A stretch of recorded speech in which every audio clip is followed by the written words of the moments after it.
All right, let's stay on the city budget and let's go to lunch. The city council is taking on the cafeteria. Council members proposing a move to make free school lunches available to every public school student, regardless of family income. Backers say some 780,000 of the city's 1.1 million public school students qualify for free or reduced priced lunch, but only about 530,000 are currently enrolled in the program. The reason for that gap? Advocates say that many kids are just too embarrassed to get into the free lunch line because they're often teased by classmates. Some students go hungry because their parents don't fill out the application. Supporters also say some parents are undocumented and are therefore afraid to sign any official paperwork. Should the New York City School District or any school district be in the business of giving free lunches to everybody? This is a win-win situation. I don't even see how a conservative could be against this. I mean, for all the reasons you just stated, some kids go hungry rather than go through the embarrassment.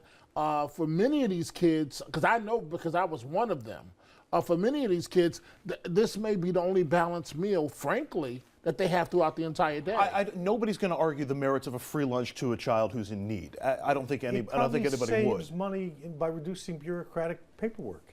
In other words, when you have to qualify 8 out of 10 kids, you got a whole set of people out there looking at the forms, saying yes, no, maybe, asking for proof. If you just make the lunches free, it's probably cheaper. Everybody should relax again. Even for the students who can clearly afford it and for the families who can clearly afford it, that would at least offset some of the costs of providing free lunches to those who need it. Which is offset in turn by the reduced bureaucratic burden. There's that much bureaucracy, there's that much red tape in this paperwork? There is enough so that whatever the costs are likely to be 6 of one, half dozen of another. The point of this is there are ethical reasons, there are educational reasons, there are good solid fiscal reasons to do away with this as a poverty program, make it part of the school experience. You don't charge kids for crayons. You don't charge kids for textbooks, you know, even though there are families that could pay for both. Everybody, again, relax, this is a good idea.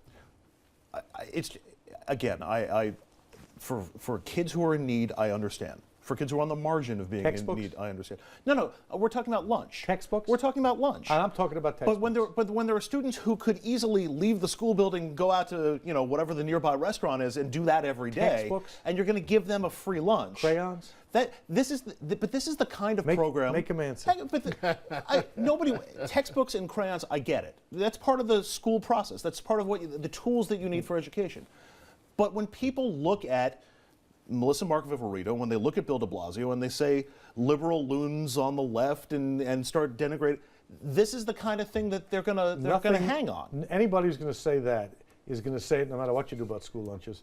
This is a good idea. It's cheaper, it's easier, it's faster, it's cuter, it's nicer. Let's do it. One other point Mr. Brodsky is correct on tonight here. You cut the bureaucracy. And if you don't think that New York City education is a huge bureaucracy, go to the Department of Education and take a look for yourself. They have layers upon layers upon layers of employees.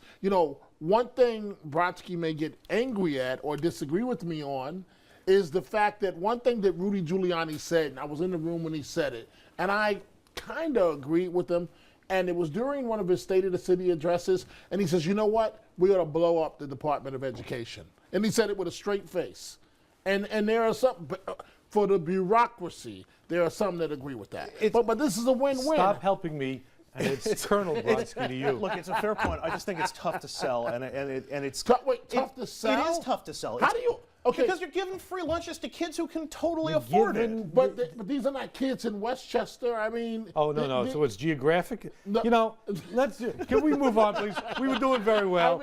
He's going to drive us off a cliff. But these are not kids from many well-to-do families. There are families that could afford it that will get the free lunch. He's right. Okay. It's on balance a good idea. It has its downsides. It has its upsides, like everything else. But it's probably cheaper, and it's probably fairer, and it takes the stigma off, and more kids who need it will get it. Relax. It's going to be interesting to see how this plays out. I'll relax at 7 o'clock. Next up, rental subsidies that provided affordable housing for low-income families. They were phased out back in 2004. Now the city council's on a mission to make homeless families a top priority once again. Right now, shelters in the city house more than 53,000 people every night. And of the 22,000 of those people are children. The council wants to reduce those numbers by creating a new rental subsidy program that will help at least 5,000 households a year. It would also provide extra rental assistance that would extend beyond 258 days. That's the maximum length of time covered under the Advantage program. Finally, council wants to prioritize housing for the homeless by creating a waiting list that would give them preference over other applicants. This was one of the issues that was part of the Gracie Mansion Albany fight between de Blasio and Cuomo about getting permission or getting a tweak in the law changed so that New York City could provide those vouchers. Good idea for the city to be spending money to put people?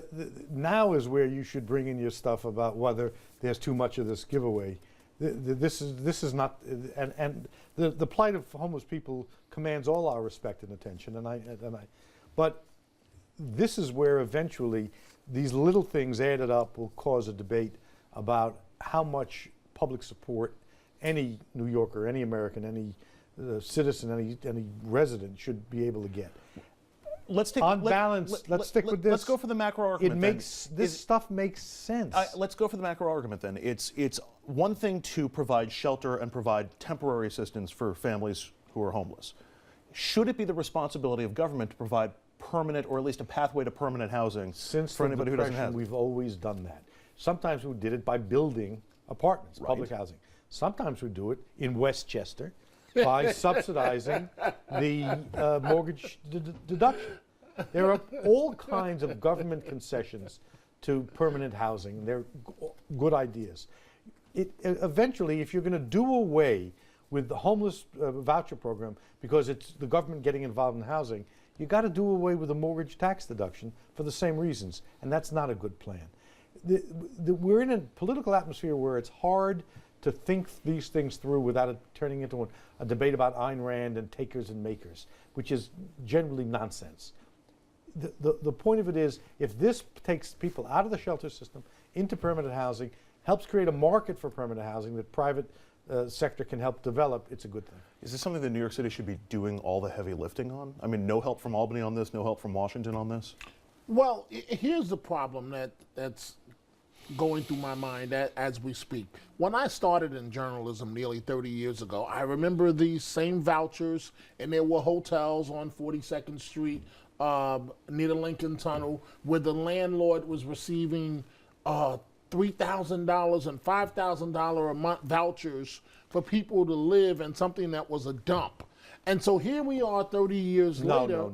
No. Don't judge the program by the occasional and awful excess and failure. But I'm talking about an entire building was this way. Okay. A skyscraper building. And if that exists today, that should stop. Okay, but substituting. But what about the fraud? That was my second point. That was my second point. Wait, let me just you're let me turning just into articulate a Tea Party guy. Okay, but wait. In front of me. Tea Party guy. Tea Party okay, guy. let me just articulate this, and then you can tear it down. I know for a fact. I know people that will, and I don't know how much this relates to this program, but it's connected. They will declare themselves homeless and go through the system just so that they could move up on the city's list to get an apartment with permanent housing. That's milking the system. Fraud and milking the system and bilking the system, all of it is criminal, illegal, should stop. But when the discussion turns into a discussion of the program as though that's the entire program, you do a terrible disservice to the wisdom or lack of wisdom of the program. If the United States government, the city governments, the state governments are going to be in the business of creating housing, no one seems to complain when developers are given big subsidies to build housing, like at Barclays Arena. But when it comes time to putting the money in the hands of the poor people so they can buy it, everybody gets their skivvies in an uproar. Look, you got a principled position. You just mentioned Barclays. Get rid of the fraud, Barclays but Arena. don't get rid of the You programs. mentioned Barclays Arena. So Yeah. and subsidies going to big developers. Right. So you believe that wasn't a good deal, Barclays? I believe it wasn't a good deal. Are you serious? But he's been on that with the Yankee Stadium. Oh, no, with Citi I know Field. his rich history of fighting for all of us when Rich it comes and to correct. Okay, but wait a minute now. I was at Barclays maybe a month ago, and I saw a lot of people that otherwise would not have jobs on the line. I'm not against Barclays Arena. I'm against the taxpayer paying for it. There's every reason in the world for those arenas to be created by the people who make the profit. That's, it's the corporate subsidies that get me nuts.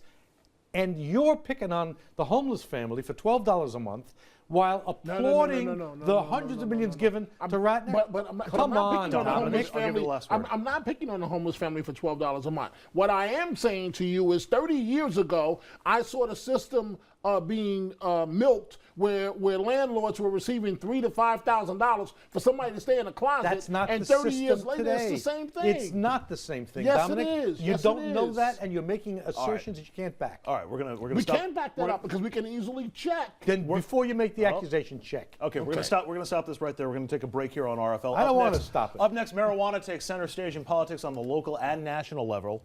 Police Commissioner Bill Bratton also bumping heads today with Brooklyn's DA Ken Thompson. Is easing prosecution against people with small amounts of marijuana the right way to go? We'll be back with that next.